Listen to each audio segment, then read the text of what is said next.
नमस्कार दोस्तों कल हमने जो लास्ट वाला लेक्चर था उसमें मनोविज्ञान की विधियों के बारे में बात की थी, जिसमें हमने विधियों को डिवीज़न किया था 3 भागों में। पहला जो भाग था हमारा आत्मनिष्ठ विधि, जिसमें हमने अंतर्दर्शन एंड बहिर्दर्शन विधियों के बारे में अध्ययन किया। दोस्तों आज के इस लेक्चर में हम पढ़ने जा रहे हैं प्रयोगात्मक विधि, जो कि एक वस्तुनिष्ठ विधि के रूप में है। इसमें हम प्रयोगात्मक विधि और व्यक्ति इतिहास विधि के बारे में अध्ययन करेंगे। इसके बाद में आने वाले कुछ लेक्चर्स होंगे जिसमें हम अन्य महत्वपूर्ण जो विधियां हैं, जहां से हमारे एग्जाम में छोटे छोटे प्रश्न बनते हैं, उनके बारे में अध्ययन करेंगे। चलो दोस्तों शुरू करते हैं आज का अपना लेक्चर, जिसमें हम अध्ययन करेंगे प्रयोगात्मक विधि का। दोस्तों हम जब प्रयोगात्मक विधि की बात करते हैं तो प्रयोगात्मक विधि बहुत ही महत्वपूर्ण विधि है, जहां से हमारे एग्जाम में कई बार क्वेश्चंस पुट अप हो चुके हैं और आने वाले समय में भी ऐसा कोई सा एग्जाम नहीं रहेगा जहां पर यहां से प्रश्न नहीं आते होंगे। दोस्तों प्रयोगात्मक विधि को इंग्लिश में हम एक्सपेरिमेंटल मेथड भी कहते हैं, जिसके प्रतिपादक विलियम वुंट, जिनके प्रयोगात्मक मनोविज्ञान के जनक के रूप में जाना जाता है। इस विधि में पूर्व निर्धारित दशाओं या नियंत्रित परिस्थितियों में मानव व्यवहार व उसकी अनुभूति का अध्ययन किया जाता है। ध्यान रखना दोस्तों, प्रयोगात्मक जो विधि है जिसमें पहले से ही दिशाएं निर्धारित की जाती है, अर्थात कहाँ पर हमें निरीक्षण करना है, जैसे एक लैब होती है ना, या एक पर्टिकुलर स्थान डिसाइड किया जाता है, किस प्रकार से हमें ये करना है। नियंत्रित परिस्थितियाँ, जहाँ पर एक जो विषयी होता है और जो प्रयोग करने वाला होता है उसका मौजूद होना जरूरी होता है। मतलब एक स्थान पर्टिकुलर टाइम डिसाइडेड होता है। इसमें मानव के व्यवहार एवं उसकी जो अनुभूति है, फीलिंग्स है, उनका अध्ययन किया जाता है। इसमें उद्दीपक अनुक्रिया अर्थात संबंधों का अध्ययन किया जाता है। इसमें उद्दीपक अनुक्रिया संबंधों का अध्ययन किया जाता है। दोस्तों इसकी शुरुआत समस्या से होती है। ध्यान देना, प्रयोगात्मक विधि की जो शुरुआत होती है वो किससे होती है? समस्या से। यह प्रश्न कई बार बन जाता है। प्रयोगात्मक विधि की शुरुआत होती है समस्या से। कार्य कारण संबंध की स्थापना में सहायता करती है। कार्य कारण संबंध मतलब समस्या का पता लगाना, उसका समाधान करना। इस विधि में पहले प्रयोगकर्ता अपने अनुसार परिस्थितियां एवं वातावरण निर्धारित करता है। ध्यान देना दोस्तों, कौन तैयार करता है परिस्थितियां एवं वातावरण? प्रयोगकर्ता, जो टेस्ट करने जा रहा है, जो इस मेथड का इस्तेमाल करने जा रहा है। तत्पश्चात किसी व्यक्ति के व्यवहार का निरीक्षण किया जाता है। पहले प्रयोगकर्ता अपने अनुसार परिस्थितियां एवं वातावरण निर्धारित करता है। तत्पश्चात किसी व्यक्ति अर्थात जो भी विषयी होता है उसके व्यवहार का निरीक्षण करता है या किसी समस्या के संबंध में तथ्य एकत्रित करता है, फैक्ट्स को एकत्रित करता है। दोस्तों फैक्ट्स कैसे एकत्रित होंगे उसके बारे में जान करके इस प्रकार किया गया कंट्रोल्ड ऑब्जर्वेशन, नियंत्रित निरीक्षण बोलिए या कंट्रोल्ड ऑब्जर्वेशन बोलिए, उसे ही प्रयोगात्मक या एक्सपेरिमेंटल मेथड कहते हैं। ध्यान देना दोस्तों, इसमें प्रयोगकर्ता सबसे पहले तो अपने अनुसार परिस्थितियां एवं वातावरण निर्धारित करता है। तत्पश्चात उस व्यक्ति के व्यवहार का निरीक्षण करता है जिसमें वह समस्या के संबंध में तथ्य एकत्रित करता है। इसीलिए इसी नियंत्रित निरीक्षण या कंट्रोल्ड ऑब्जर्वेशन को प्रयोगात्मक विधि कहते हैं। प्रयोगात्मक विधि में कुछ स्टेप्स को हम फॉलो करते हैं, जिन्हें प्रयोगात्मक विधि के चरण का नाम दिया गया है। सबसे पहले इस प्रयोगात्मक विधि की शुरुआत समस्या से होती है। समस्या से प्रयोग की शुरुआत की जाती है दोस्तों। फिर उसके बाद में समस्या से संबंधित साहित्य का अध्ययन किया जाता है। साहित्य का मतलब यहाँ पर है कि समस्या किस वजह से आई है, इसका मुख्य कारण क्या है। समस्या संबंधी परिकल्पना का निर्माण किया जाता है। दोस्तों समस्या का कारण पता करने के पश्चात इस समस्या का समाधान कैसे किया जाना है उस संबंध में विचार किया जाता है, योजना बनाई जाती है। तत्पश्चात प्रयोज्य का चयन किया जाता है। प्रयोज्य का मतलब होता है जिस व्यक्ति के बारे में आपको अध्ययन करना है, जिस व्यक्ति का हमें समस्या का समाधान करना है, तो उसका चयन किया जाता है। उसके बाद चर का अध्ययन किया जाता है। दोस्तों 3 प्रकार के चर होते हैं, अगले स्टेप में हम इनके बारे में अध्ययन करेंगे। तत्पश्चात प्रयोग की योजना का निर्माण होता है। उसके बाद में क्या क्या उपकरण और सामग्री यूज में लेनी है हमें, उसका इस्तेमाल किया जाता है। नियंत्रित जो चर होते हैं वह परिस्थितियों पर नियंत्रण किया जाता है दोस्तों। चर 3 प्रकार के चर, जैसे आश्रित चर, अनाश्रित चर, जैविक चर, तो इन चरों के ऊपर नियंत्रण किया जाता है। और प्रयोज्य जो होता है, प्रयोज्य मतलब जिसके बारे में हमें व्यवहार का अध्ययन करना है, जिसके समस्या का हमें समाधान करना है, उसके निर्देश देना है और अंत में हमें निष्कर्ष अर्थात परिणाम मिलता है दोस्तों। तो ये चरण कुछ होते हैं। सबसे पहले समस्या से शुरुआत होती है जो अंततः निष्कर्ष के रूप में सामने आती है। निष्कर्ष मतलब समस्या का समाधान। चर की बात करें दोस्तों तो 3 प्रकार के चर होते हैं, स्वतंत्र चर या अनाश्रित चर। स्वतंत्र चर से कई बार एग्जाम में प्रश्न आ चुका है, रीट का एग्जाम इस प्रश्न से खाली नहीं जाता है, इसमें सिंपल प्रश्न पूछा जाता है। स्वतंत्र चर है, पहला ऑप्शन अध्यापक, दूसरा ऑप्शन विद्यार्थी, तीसरा ऑप्शन पाठ्यक्रम।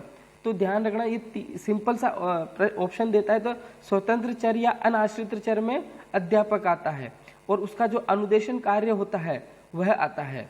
जैविक चर या नियंत्रित चर, जैविक चर का मतलब है जो नियंत्रित होता है अर्थात जो स्वतंत्र नहीं है, अर्थात अनुदेशक और अध्यापक के अधीन होता है, जैसे आदत है, चालक प्रोत्साहन है, अवरोध है, व्यक्तिगत विभिन्नताएं हैं और पाठ्यक्रम।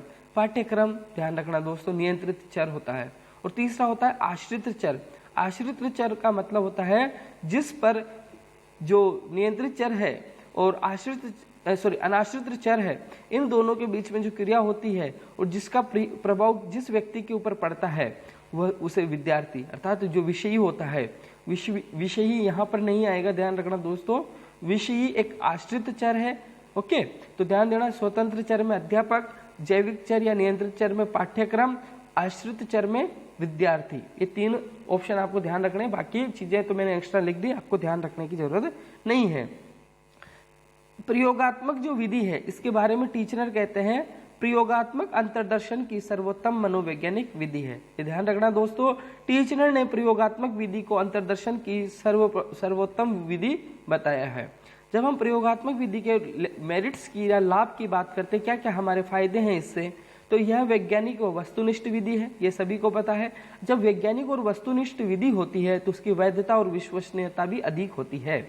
यह एकमात्र क्रमिक व सुव्यवस्थित विधि है, क्योंकि प्रयोगात्मक विधि है जो साइंटिफिक तरीके से इसका इस्तेमाल किया जाता है, तो ये सिस्टमेटिक तरीके से इस्तेमाल की जाती है। इसमें निष्कर्षों की सत्यता की जांच संभव है, क्योंकि सभी जो निष्कर्ष आते हैं वो सभी विभिन्न प्रकार के प्रयोगों के माध्यम से आते हैं। इस विधि का मुख्य उद्देश्य घटनाओं और चरों के मध्य संबंधों का पता लगाना है। ध्यान रखना, ये प्रश्न आ चुके हैं कि इसका मुख्य उद्देश्य क्या होता है। प्रयोगात्मक विधि का मुख्य उद्देश्य घटनाओं व चरों के मध्य संबंधों का पता लगाना है। यह एक सार्वभौमिक विधि है। सार्वभौमिक मतलब यूनिवर्सल है, सभी जगह इसका इस्तेमाल किया जाता है। इस विधि से जो विषय होता है उसके बारे में भविष्यवाणी करना संभव है। परिकल्पना परीक्षण की सर्वोत्तम विधि है। परिकल्पना ध्यान रखना, परिकल्पना जो है परीक्षण की सर्वोत्तम विधि है। पाठ्यक्रम निर्माण में, समय सारणी निर्माण में, मूल्यांकन निर्देशन में, शिक्षण विधियों में और शिक्षा के उद्देश्य, इन सभी को निर्धारित करने में यह विधि उपयोगी है। ध्यान रखना दोस्तों, यह प्रश्न कई बार एग्जाम में आ चुका है। पाठ्यक्रम निर्माण में कौन सी विधि उपयोगी है? प्रयोगात्मक। समय सारणी निर्माण में प्रयोगात्मक, मूल्यांकन में प्रयोगात्मक, निर्देशन में प्रयोगात्मक, शिक्षण विधियों में प्रयोगात्मक और शिक्षक के उद्देश्य निर्धारित करने में कौन सी विधि उपयोगी है? प्रयोगात्मक विधि। तो दोस्तों कुछ जब लाभ थे तो कुछ हानियां भी इससे होती है। हानियां वैसे ध्यान रखना, एक तो बहुत खर्चीली विधि है, क्योंकि प्रयोगात्मक विधि में कई प्रकार के हमें उपकरण खरीदने पड़ते हैं, प्रशिक्षित अध्यापक की आवश्यकता होती है, इसीलिए खर्चीली विधि है। प्रत्येक व्यक्ति व वस्तु की सत्यता की जांच करना कठिन होता है। हालांकि सत्यता की जांच संभव है लेकिन कठिन भी होता है। योग्य व अनुभवी प्रशिक्षित व्यक्ति की आवश्यकता होती है। प्रयोज्य के व्यवहार में कृत्रिमता आ सकती है। प्रयोज्य मतलब विषय जिसके बारे में हमें अध्ययन करना है। हो सकता है जब उसके बारे में तो कई सारे तथ्य वो छुपा भी सकता है, कुछ निजी बातें होती है, शायद वो बताए नहीं बताए, तो इस प्रकार के उसके व्यवहार में कृत्रिमता आ सकती है। ये तो थी दोस्तों हमारी प्रयोगात्मक विधि। अब हम पढ़ेंगे चौथे नंबर की जो विधि है व्यक्तिगत इतिहास विधि या निदानात्मक विधि भी इसे हम कहते हैं, इसे व्यक्तिगाथा विधि भी कहते हैं दोस्तों। तो इसे इंग्लिश में केस स्टडी मेथड के नाम से हम जानते हैं। ये विधि भी बहुत महत्वपूर्ण है, यहाँ से प्रश्न आते हैं। इसके प्रतिपादक टाइडमैन हैं, जिन्होंने 1787 में इसका प्रतिपादन किया था। इस विधि का सर्वप्रथम प्रयोग, ये प्रश्न ध्यान रखना अभी तक आया नहीं है लेकिन इंपॉर्टेंट है, कहीं पर मिलेगा भी नहीं। इस विधि का सर्वप्रथम प्रयोग फ्रेडरिक ली प्ले ने 1829 में सामाजिक विज्ञान में किया। फ्रेडरिक ली प्ले ने 1829 में सामाजिक विज्ञान में किया। प्रतिपादक टाइडमैन। प्रयोग सबसे पहले फ्रेडरिक ली प्ले, कौन से विषय में? सामाजिक विज्ञान में। कब किया? 1829 में किया। इस विधि में समस्यात्मक बालक, अपराधी बालक, मानसिक रोगी, कुसमायोजित बालक, मंद पिछड़े बालक, असामान्य बालक तथा प्रतिभाशाली बालकों के व्यवहार का निरीक्षण या अध्ययन किया जाता है। ये ध्यान रखना दोस्तों। और एक और चीज बता दूं, अपराधी बालकों की अध्ययन की सर्वोत्तम विधि है व्यक्ति इतिहास विधि। और चीज की हम बात करते हैं तो दोस्तों इसमें भूतकाल से लेकर वर्तमान काल तक का अध्ययन किया जाता है। भूतकाल से लेकर वर्तमान काल तक का अध्ययन किया जाता है। इस विधि में बालक की व्यक्तिगत, पारिवारिक, शारीरिक, विद्यालय, व्यावसायिक, सामाजिक व मनोवैज्ञानिक इतिहास को एकत्रित किया जाता है। ध्यान देना दोस्तों, जब व्यक्ति इतिहास विधि में किसी भी बालक का अध्ययन किया जाता है तो उससे जुड़े हुए हर वातावरण से, चाहे वो उसका व्यक्तिगत जीवन हो, चाहे पारिवारिक हो मतलब परिवार के सदस्य हो, चाहे शारीरिक हो, चाहे विद्यालय में हो, चाहे व्यावसायिक जगह हो, चाहे सामाजिक रूप से हो, चाहे मनोवैज्ञानिक, सभी प्रकार का इतिहास एकत्रित किया जाता है, अर्थात जानकारी एकत्रित की जाती है। रिश्तेदारों से भी जानकारी एकत्रित की जाती है दोस्तों। इसमें पीटी यंग महोदय कहते हैं किसी व्यक्ति या समूह का गहन अध्ययन ही व्यक्ति इतिहास विधि है। ये ध्यान देना दोस्तों, परिभाषा याद करने योग्य है, अपने एग्जाम के पॉइंट ऑफ व्यू से वेरी इंपॉर्टेंट है कि पीटी यंग क्या कहते हैं कि किसी व्यक्ति या समूह का गहन अध्ययन करना ही क्या है? व्यक्ति इतिहास विधि है। और जबकि क्रो एंड क्रो ये भी यहाँ आज दम के हैं, कहने का मतलब क्रो एंड क्रो आपको हर जगह मिल जाते हैं। तो क्रो एंड क्रो कहते हैं कि इस विधि में व्यक्ति का विगत इतिहास, विगत मतलब बीता हुआ इतिहास, वो वर्तमान स्थिति शामिल होती है। इसका प्रयोग छात्र की गंभीर समस्या के समाधान हेतु होता है। व्यक्ति इतिहास विधि के सोपान। दोस्तों व्यक्ति इतिहास विधि के 5 सोपान हम यहाँ पर बात करेंगे। सबसे पहली बात तो इसमें होती है इतिहास ज्ञात करना। इतिहास की बात हमने की, इतिहास का मतलब है बालक से संबंधित पूर्व जानकारी। फिर उसमें हम परिकल्पना का निर्माण करते हैं, तब जाकर के हमारी जो समस्या का समाधान हो पाता है। छात्रों, माता पिता, मित्रों, अध्यापक, रिश्तेदारों, पड़ोसियों से जानकारी एकत्रित करना इसमें आता है। उपचार के साधनों का प्रयोग किया जाता है और समस्या का हल किया जाता है, समस्या का समाधान किया जाता है।